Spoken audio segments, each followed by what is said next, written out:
오늘 주실 하나님 말씀은 누가복음 24장 50절에서 53절까지 말씀 같이 봅니다.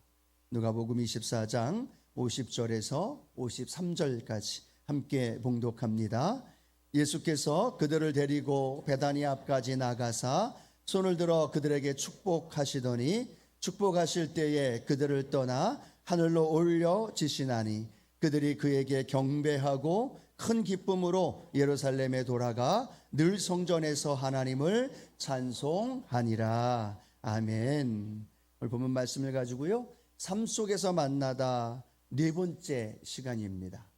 첫 번째는 베드로에 대해서, 빌립에 대해서, 그리고 바울에 대해서. 오늘 네 번째인데요, 부활하신, 다시 사신 예수님. 우리 삶 속에서 다시 사신 예수님 날마다 만나며 체험하는 은혜가 우리 성도님들에게 일어나기를 축복합니다. 한번 같이 고백할까요? 다시 사신 예수님이 이 자리에 우리와 함께 하십니다. 믿으십니까? 예, 다시 사신 예수님, 부활하신 예수님 얘기하니까 부활절 지났는데 라고 생각하시는 분도 계실지 모르는데요, 부활절은 날짜로 4월 9일 하루이지만 우리의 부활의 삶은 날마다 계속 되어져야 될 줄로 믿습니다. 십자가와 부활이 우리 기독교의 두 가지 가장 중요한 것인데요, 어쩌면 우리가 십자가는 굉장히 많이 강조합니다. 그래서 십자가의 죽음과 고난을 생각하며 우리가 40일 전부터 사순절이라는 기간을 지내죠.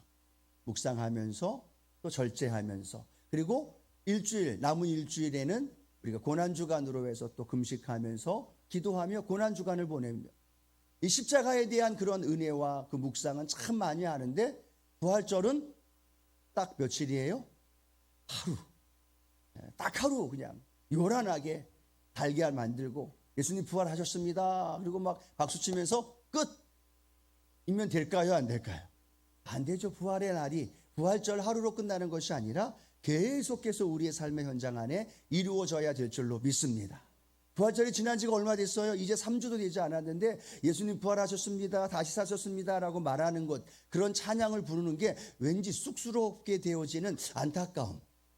그러나 우리 성도님들의 삶의 현장에 다시 사시고 부활하신 주님의 은혜와 능력이 날마다 계속 이루어지기를 주님의 이름으로 축복합니다. 왜냐하면 부활이 없으면 우리의 믿음이 헛것이기 때문에.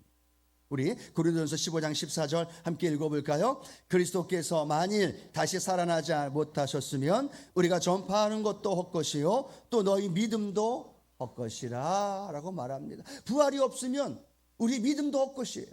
우리 신앙생활도 헛것이라고 말합니다. 그러면 우리가 그 십자가의 은혜만큼 부활의 기쁨과 감격과 그 환희와 즐거움도 우리 성도님들의 삶 가운데서 날마다 누려야 될 줄로 믿습니다.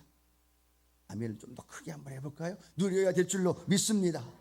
예, 그래서 제자들은요, 예수님 부활하신 날부터 이 땅에 머물렀던 40일 동안에는요, 제자들의 삶이 얼마나 흥분 속에 살았을까요? 죽었다가 십자가에서 비참하게 처참하게 죽었는데 다시 무덤을 여시고 부활하신 주님이 내 앞에 계신 거예요. 나와 함께 하시는 거예요. 그 제자들의 삶이 어땠을까요? 그 전에, 십자가에 죽기 전에 오병이의 기적을 체험하고 갈릴리 바다를 건너갈 때에도, 폭풍 속에서도, 주님을 만났을 때에도, 그때도 감격과 기이한 현실 속에 놀랐는데 부활하신 주님과 함께 살아가던 그때는 얼마나 더 큰 기쁨과 감격과 환희 속에 살아갔을까. 오늘 저는 바로 그렇게 바라보고 소원합니다. 우리 성도님들의 삶이 다시 사신 예수님을 날마다 삶 속에서 만나기를 축복합니다. 그래서 그 삶이 환희가 있어야 되고, 기쁨이 있어야 되고, 축복이 있어야 되고, 할렐루야, 그런 삶을 살아갈 때 우리는 십자가와 함께 부활의 능력도 우리 가운데 누리며 살아갈 줄로 믿습니다. 자, 그러면 그 부활하신 주님을 만난 삶은 어떤 삶으로 되어져야 될까요? 또 우리가 어떤 삶을 살아갈 때 예수님이 다시 살았다는 사실을 우리가 증명하며 살 수 있을까요? 첫 번째로는요, 기쁨의 삶을 살아야 됩니다. 한번 따라합니다. 기쁨의 삶을 살아야 합니다. 아멘. 우리 기쁜 마음으로 한 번 더 고백할까요? 기쁨의 삶을 살아야 합니다. 기쁨의 삶을 살아야 됩니다. 예, 예수님 십자가의 죽으심 앞에 제자들은요, 절망이었습니다. 이제 모든 것이 끝났다, 불안과 두려움 속에 그들은 실망 속에 살았습니다. 그런데요, 예수님 부활하셔서 그 제자들 앞에 나타나신 거예요. 그들과 함께 떡을 먹고 그들과 함께 숨을 쉬고 그들과 함께 대화를 하는 거예요. 그러면서 성경은 뭐라고 말하고 있느냐? 오늘 읽은 누가복음 24장 52절은 그들이 어떤 마음이 회복되었는가를 설명해 줍니다. 함께 읽어볼까요? 그들이 그에게 경배하고 큰 기쁨으로 예루살렘에 돌아가라고 말합니다. 어떤 단어를 쓰고 있어요? 기쁨이란 단어를 쓰고 있어요. 그런데 그 앞에 큰 기쁨이라고 설명을 합니다. 즉 실망과 절망과 좌절, 낙심했던 것들이 너무나 컸기 때문에 반대로 예수님 부활하신 이 엄청난 사건이, 엄청난 부활하신 주님이 그들 앞에 있음이 그들에게는요 큰 기쁨으로 찾아온 줄로 믿습니다. 그러니까 그들의 생각이 기쁨으로, 그들의 언어가 기쁨의 언어로 말하고 있잖아요. 기쁨으로 예루살렘에 돌아가서 그들의 얼굴 표정이 달라지고 그들의 눈빛이 달라지고 그들이 만나는 사람에게 왜 저 사람 왜 저러지? 라고 할 만큼 기쁨이 넘쳐나고 환희가 넘쳐나고 주체할 수 없는 그러한 일들의 모습이 나타났다라는 겁니다. 그래서 교회사 속에서요 이 교회 절기로 이야기를 합니다. 즉 예수님 부활하신 다음에 성령 강림하신 날까지 50일이라는 기간이 남습니다. 이 50일 동안을 교회 절기상에는요 기쁨의 50일로 지내고 있었다라는 거예요. 어떤 날로 지냈다고요? 기쁨의 50일로 지냈다는 거예요. 즉 성령 강림하시기 전까지 기쁨의 50일을 환희와 감격 속에 살아왔던 모습들, 많은 문헌은 그렇게 기록합니다. 그때 당시에 초대교회에 부활하신 주님과 함께 살아갔던 그 제자들의 그 기쁨과 환희는 오늘날 현대의 그리스도인들에게는 찾아볼 수 없을 만큼 감격적이었고 그들의 삶을 장악했다라고 기록하고 있다는 거예요. 오늘 소원합니다. 그들이, 제자들이 누렸던 그 기쁨과 그 감격이 오늘 저와 여러분의 삶 가운데에도 날마다 이루어지기를 축복합니다. 환경은 똑같았어요. 똑같이 로마 정권 하에 유대인들은 핍박과 어려움 속에 살아갔고 주변은 똑같이 그들의 인생 속에 펼쳐졌는데 그들이 달라지니까, 그들의 마음에 기쁨이 넘쳐나니까 모든 삶이 기쁨으로 변화된 줄로 믿습니다. 왜 그랬어요? 부활하신 주님 한 분만으로 그들의 삶에 놀라운 변화가 일어난 줄로 믿습니다. 보십시오. 우리 성경을 읽다 보면 예수님이 부활하신 것만이 아니라 공생애와 함께 모든 연결되어지는 단어가 예수님과 기쁨이 연결되어져 있어요. 자, 예수님 태어나실 때 천사가 목자들에게 예수님 태어날 것을 예언하죠. 우리 성경 누가복음 2장 10절 말씀 함께 한번 읽어볼까요? 천사가 이르되 무서워하지 말라. 보라, 내가 온 백성에게 미칠 큰 기쁨의 좋은 소식을 너희에게 전하노라. 아멘. 예수님 탄생하실 것에 대하여 전하고 있어요. 예수님 이 땅에 오실 것에 대해서 전하고 있어요. 그런데 그 내용의 그 포커스를 뭐로 맞추고 있어요? 기쁜 소식이라고 말합니다. 그것도 큰 기쁨의 소식이에요. 우리 개인에게만이 아니라 온 백성에게 미칠 큰 기쁨의 소식. 그 소식이 어떤 소식일까요? 하나님이신 예수님이 우리를 사랑하셔서 이 땅에 오신다는 거예요. 우리의 죄를 담당하시고 우리가 짊어져야 할 가난과 저주와 수고와 그 모든 무거운 짐들을 예수님이 다 담당하시고 우리를 구원하시기 위하여 평화의 왕으로, 전능하신 아버지로, 치료자로 우리 주님이 이 땅에 오신다는 거예요. 그 소식을 어떤 소식으로 설명하고 있습니까? 온 백성에게 미칠 큰 기쁨의 소식. 여러분 아십니까? 여러분 안에 큰 기쁨의 소식이 있는 거예요. 그 기쁨의 소식의 주인공인 예수님이 지금 우리와 함께 하고 있는 줄로 믿습니다. 그 기쁨의 소식을 가지고 온 예수님이요, 포도주가 떨어져 있는 그 잔치 자리에 실망하고 어쩔 줄 몰라 안타까워하고 있는 그 자리에 예수님은 어떻게 하셨어요? 물을 가지고 포도주로 만드셔서 그 잔치가 더 기쁨의 잔치가 되도록 만들어주신 줄로 믿습니다. 죽은 아들이에요. 하나밖에 없는 아들. 그 아들이 죽었어요. 그 어머니 마음이 얼마나 애통하고 탄식하겠습니까? 눈물을 흘리며 탄식하며 걸어가고 있는 그 나인성 과부의 모습을 보고 주님이 어떻게 하셨습니까? 그 과부의 아들을 살려주신 줄로 믿습니다. 그 과부에게 어떤 것이 들어왔을까요? 기쁨이 들어온 거예요. 탄식이 아니라 기쁨이 들어오고 예수님이 가는 곳마다 눈을 뜨게 하면서 절망 속에서 한평생 살아왔던 맹인의 눈이 뜨여지면서 그에게 기쁨의 소식이 증거되어졌다. 만나는 사람마다, 가시는 곳곳마다 슬픔과 절망을 몰아내시고 그곳에 기쁨을 선사해 주셨고, 절망 속에 있는 이들 자유와 그 평강과 그 은혜를 그들에게 부어주셨던 그 주님, 그 주님이 나의 주님이 되시고 오늘도 우리와 함께 하십니다. 그 주님은요, 우리에게 기쁨을 주고 싶어 하셔요. 보십시오. 우리 성경 말씀 읽어볼까요? 요한복음 15장 11절 말씀 함께 읽어봅니다. 내가 이것을 너희에게 이름은 내 기쁨이 너희 안에 있어 너희 기쁨을 충만하게 하려 함이라. 아멘. 여러분 믿으십니까? 주님 이렇게 말씀하는 거예요. 내 기쁨이 너희 안에 있기를 원한다. 그렇죠? 주님의 기쁨이 환경을 뛰어넘는 사망 권세를 이기신 하나님의 그 기쁨, 그 하나님의 기쁨이 우리에게 있기를 원하시는 거예요. 그리고 우리의 기쁨이 그 주님의 기쁨으로 인하여 충만하게 되어진다는, 여러분 이 놀라운 이 복음의 능력이 바로 기쁨을 통해 우리에게 주님이 증거해 주시는 거죠. 자, 시편 말씀을 또 한번 읽어볼까요? 시편 16편 11절 말씀입니다. 주께서 생명의 길을 내게 보이시리니 주의 앞에는 충만한 기쁨이 있고 주의 오른쪽에는 영원한 즐거움이 있나이다. 아멘. 주님을 이렇게 표현하고 있는 거예요. 주님 앞에는 뭐가 있어요? 한번 읽어보세요. 주님 앞에는 뭐가 있어요? 충만한 기쁨이 있는 거예요. 주의 오른쪽에는 영원한 즐거움이 있는 거예요. 여러분 아십니까? 주님이 이 자리에 계시다면 주님의 충만한 기쁨이 이곳에 넘쳐나는 거죠. 주님이 이곳에 계신다는 걸 믿으면 우리는 영원한 즐거움 속에 살아가는 거예요. 내 환경, 내 느낌, 내 감각, 내 조건과는 상관없는 거예요. 주님이 계시기 때문에. 그래서 오늘 저는 그런 마음의 결단을 하고 왔습니다. 주님, 이 부활하신 주님으로 인하여서, 다시 사신 주님으로 인하여서 주님, 우리 성도님들에게 날마다 충만한 기쁨이 넘치게 하여 주옵소서. 영원한 즐거움을 빼앗기지 않고 그 복음 안에서 날마다 누리며 살아가게 하옵소서. 여러분이 예수님 믿는다는 걸 믿지 않는 자들에게 무엇으로 보여주실 수 있을까요? 예수 믿으십시오라고 전하는 것도 방법이겠죠. 그런데 우리가 내가 예수님 믿고 하나님 자녀가 되어서 믿음으로 살아가는 걸 그들에게 보여주는 가장 정확하고도 확실한 방법이 뭔지 아십니까? 늘 즐거워하면서 기뻐하면서 살아가는 거예요. 주변에 있는 사람이 아니 저 사람 뭘 저렇게 기뻐할까?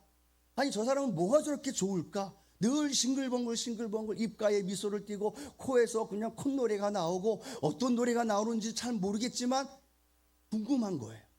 그런데 알고 보니까 그 사람도 나랑 똑같아. 자식 때문에 문제가 있고 물질 때문에 어려워하고 있고 갖고 있는 문제와 어려움은 어쩌면 자기보다도 더 많은데 그 앞집에 있는 누구는, 그 옆집에 있는 누구는 늘 그렇게 기뻐하면서 찬양하면서 노래를 부르고 있는 모습. 조사해 봤더니 그분이 누구냐? 우리 여의도 순복음 수원교회 성도님들인 줄로 믿습니다. 아멘. 좀 크게 보셔야지. 아멘. 네, 우리 성도님들인 줄로 믿습니다. 똑같이 힘들고 어려운, 짜증나고 정말 그냥 열반된 일들만 뉴스를 보면 나오잖아요. 기뻐할 일이 뭐가 있습니까? 보면. 그런데도 불구하고 그 삶에서 기뻐하고 찬송하고 감사하면서 그렇게 살아가는 사람들, 그건 이유가 하나예요. 복음이 우리 안에 있기 때문에, 다시 사신 예수님이 내 안에 있기 때문에, 그걸 믿고 그것 때문에 기뻐하며 즐거워하는 것이요.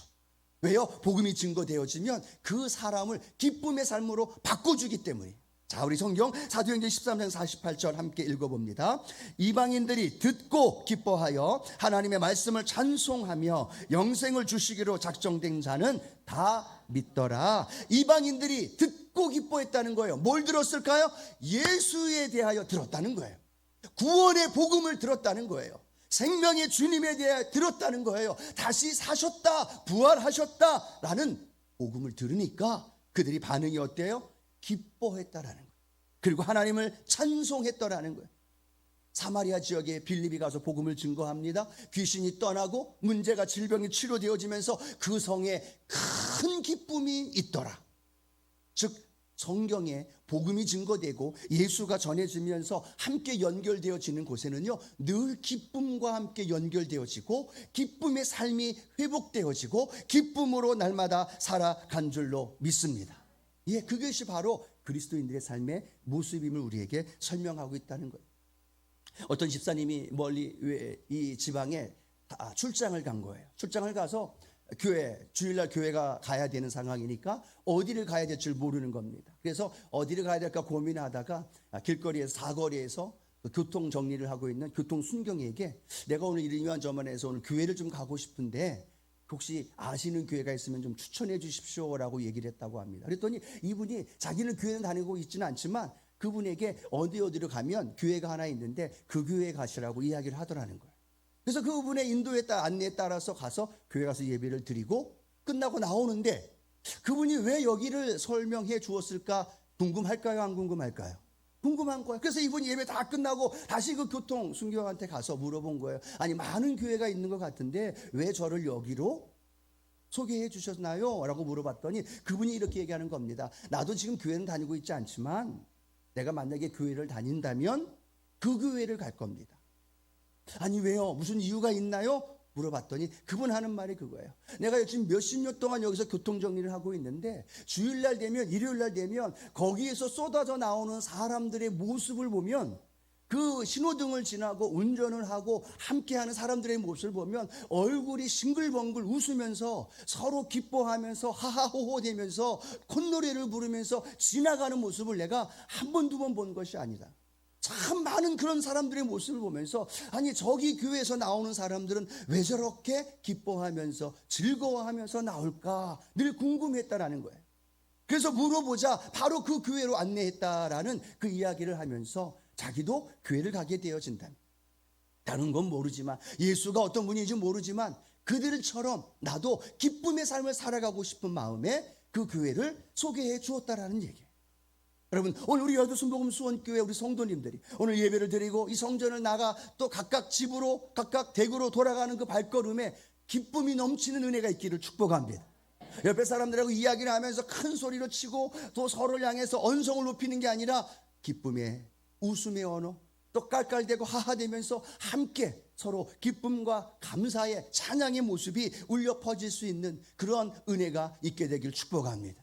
예수님 믿으면 기뻐할 수밖에 없는 거예요. 왜? 예수님의 기쁨이 내게 있기 때문에. 그렇죠?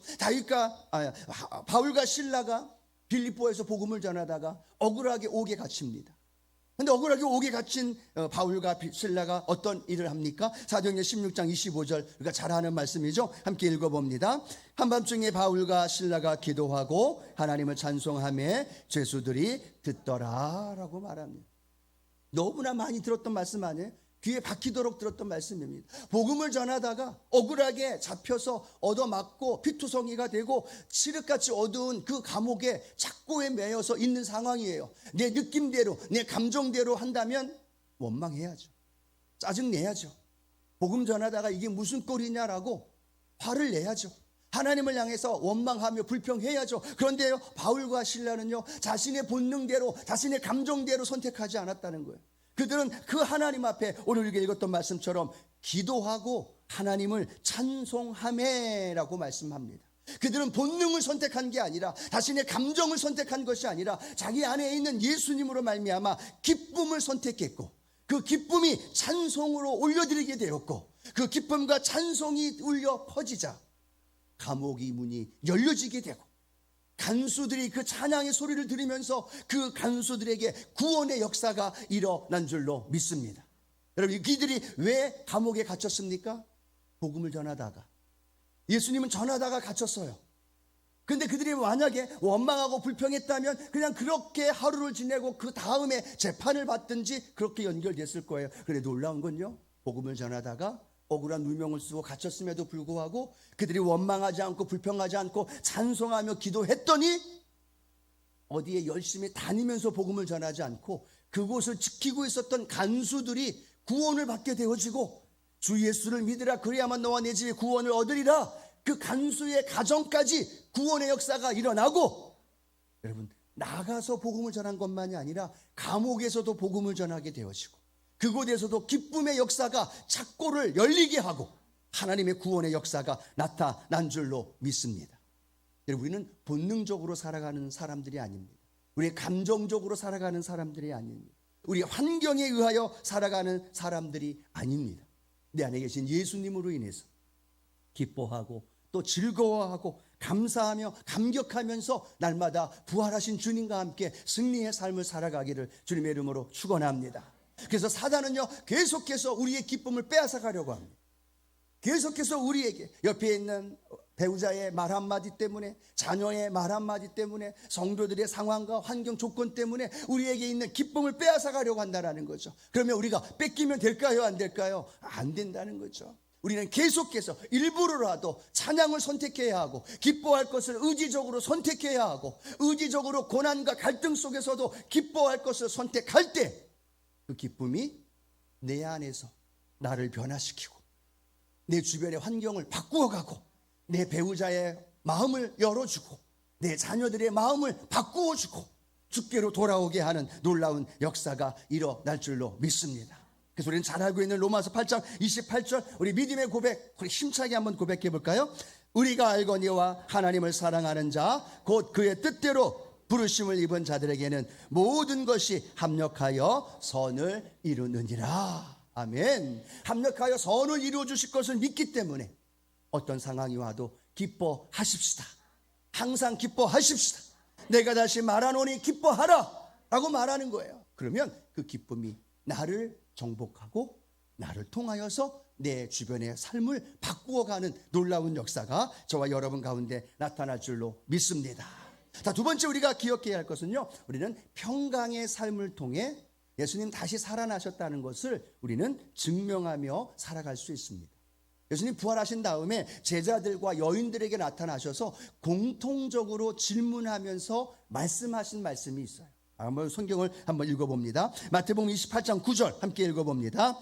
예수께서 그들을 만나 이르시되 평안하냐 하시거늘 여자들이 나아가 그 발을 붙잡고 경배하니. 자, 요한복음 20장 21절입니다. 예수께서 또 이르시되 너희에게 평강이 있을지어다. 아버지께서 나를 보내신 것 같이 나도 너희를 보내노라. 아멘. 두 말씀 중에 공통되는 단어가 뭘까요? 평강이라는 것. 그들이 예수님이 십자가 달려 돌아가셨기 때문에 평강을 잃어버렸어요. 불안과 두려움과 공포 속에 살아가는 겁니다. 그런데 그들 가운데 부활하신 주님이 나타나셔서 그들에게 지금 무엇을 주고 싶어 하시는 거예요? 평강을 주고 싶어 하는 거예요.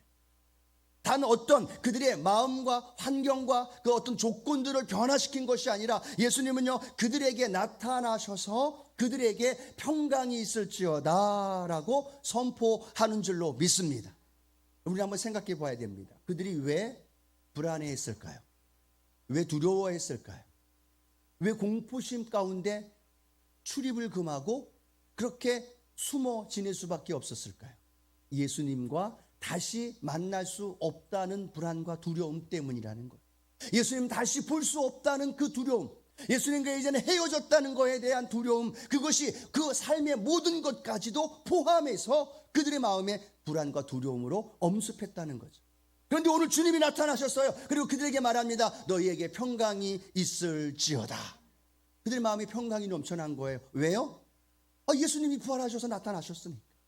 예수님이 지금 나와 함께 식사를 하고 있고 나와 함께 대화를 하고 있으니까 제자들의 마음속에 불안과 두려움이 완전히 사라져버린 줄로 믿습니다. 그럼 오늘 우리의 마음속에도 동일하다는 겁니다. 내가 왜 세상을 살아가면서 환경의 문제 때문에 때론 내 앞에 놓여있는 여러 가지 진로와 고민 때문에 불안해할까, 두려워할까? 그 이유는 우리는 예수님이 나와 함께하고 있다는 사실에 대한 확신이 없기 때문이라는 거예요. 제자들도 예수님이 나와 함께하지 않는다는 것 때문에 두려워했어요. 그럼 오늘 나도 이 세상을 살아가면서 예수님이 나와 함께하고 있는 건 아닌가라는 거에 대한, 예수님이 나와 함께 지금 동행하고 계신가에 대한 확신이 없기 때문에 불안과 두려움과 염려 속에 살아간다는 거죠. 여러분, 오늘 주님이 이 자리에 나와 함께하고 계심을 믿으시면 아멘. 부활하신 주님이, 다시 사신 주님이, 사망의 권세를 깨뜨리고 사신 주님이 나와 함께 하신 걸 내가 확신한다면 나는 두려워하지 않는다는 거예요.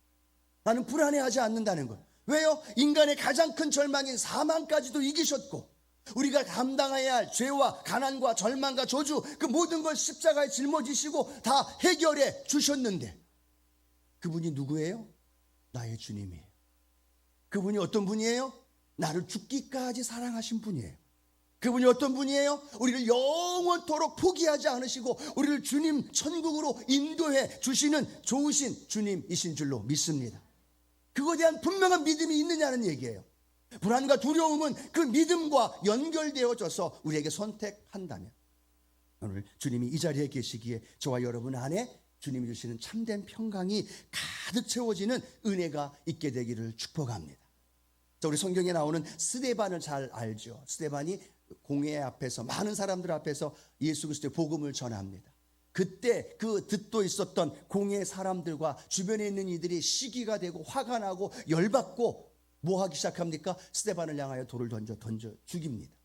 스데반을 향하여 돌을 던지고 스데반이 온몸이 피투성이가 되어지면서 죽어갑니다. 그런데 놀라운 것은요, 스데반의 성경에 보니까 전사와 같이 얼굴이 되어졌더라라고 표현합니다. 그리고 돌을 던지는 사람들은 얼굴이 울그락불그락하고 화가 나고 짜증이 나면서 스데반을 향하여 돌을 던지는데, 돌을 맞고 피투성이가 되고 고통을 느끼고 있는 스데반의 모습은 천사와 같은 모습과 함께 그들의 죄를 돌리지 말라고 그들의 죄를 용서해 주고 있고, 또 그들 가운데에서 그 놀라운 주님의 복음의 은혜를 이 스데반을 통해서 느끼고 있다는 사실을 우리에게 말씀해 주고 있습니다. 근데 여러분, 그 이유를 성경은 이렇게 말씀합니다. 사도행전 7장 55절 함께 읽어봅니다. 스데반이 성령 충만하여 하늘을 우러러 주목하여 하나님의 영광과 및 예수께서 하나님 우편에 서신 것을 보고, 라고 말합니다. 스데반이 지금 무엇을 보고 있어요? 주님을 보고 있는 거예요. 하나님 보좌 우편에 서서 자신을 위해 중보하고 계시고 함께 하시는 주님을 보았습니다. 하나님을 보았습니다. 확신이 차 있으니까 그는 돌에 맞으면서도 돌을 던지는 그들을 용서할 수 있는 마음의 평강을 누릴 수 있는 거예요. 돌을 던지는 사람은 울그락불그락 하면서 그렇게 분을 내서 돌을 던지지만, 맞고 있는 스데반은 도리어 평강을 누릴 수 있었고 그들을 용서해 줄 수 있었고 그들에게 그 평강을 보여줄 수 있었던 것, 그것은 그 주님이 지금 성령으로 나와 함께하고 있다는 사실을 분명히 믿었고 눈을 열어 하느님 우편에 함께 하시는 예수님을 보았기 때문인 줄로 믿습니다. 여러분, 무엇 때문에 얼굴이 울그락불그락 하나요? 무엇 때문에 내 마음에 그 평강을 잃어버리고 계시나요? 어떤 조건과 어떤 상황 때문에 혹시 그런 아픔과 평강을 잃어버리며 살아가고 계시지 않나요? 그때 성령님이 나와 함께 하시다는 사실을 발견하게 되면, 그때 성령님이 나와 함께 부활하신 주님으로 동행하고 계시다는 사실을 믿으면 우리는 그 마음속에 평강을 소유할 수 있게 되고, 그 평강을 소유할 때 주변에 있는 세상 사람들은, 아, 저 사람은 예수 믿는 사람이야. 아, 저분은 부활하신 다시 사신 예수님이 저와 함께 하고 있구나 라고 고백하며 도리어 그들에게 복음이 증거되어지는 역사가 일어날 줄로 믿습니다. 사랑하는 성도 여러분, 분명히 믿으십시오. 다시 사신 주님이 우리와 함께 하시다는 사실.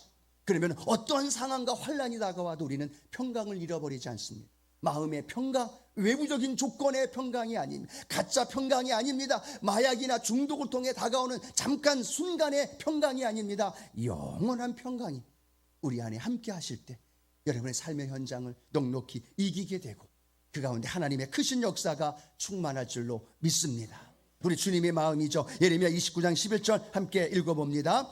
야훼의 말씀이니라. 너희를 향한 나의 생각을 내가 하나니 평안이요 재앙이 아니니라. 너희에게 미래와 희망을 주는 것이니라. 이 말씀을 믿어지시면 아멘. 나의 생각, 주님의 생각은 이렇게 말씀합니다. 재앙이 아니라는 거예요. 예루살렘에 핍박이 다가오고 예루살렘 성이 불타고 이스라엘이 바벨론 나라로 포로로 잡혀가고 내 자녀에게 문제가 생기고 어려움이 생기고 내 진로에 불안한 그러한 엄습한 삶이 다가와도 하나님은 우리에게 말씀합니다. 하나님의 생각은 재앙이 아니야. 고난이 아니야. 내가 힘들어 아파하고 눈물 흘리는 게 아니야. 하나님의 생각은 평안이야.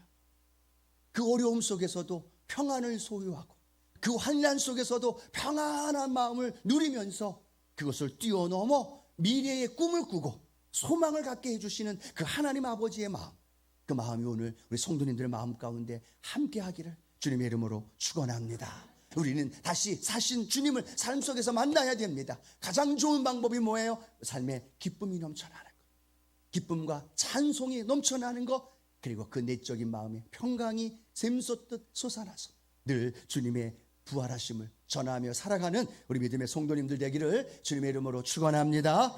기도하시겠습니다. 좋으신 주님, 다시 사신 부활의 주님이 오늘 우리와 함께 하시고 또 이 자리에 함께 하심을 감사합니다. 그 주님으로 인하여 기뻐하며 평강을 소유하며 세상을 복음을 증거하는 믿음의 삶으로 살아가게 하여 주옵소서. 예수님의 이름으로 기도드립니다. 아멘.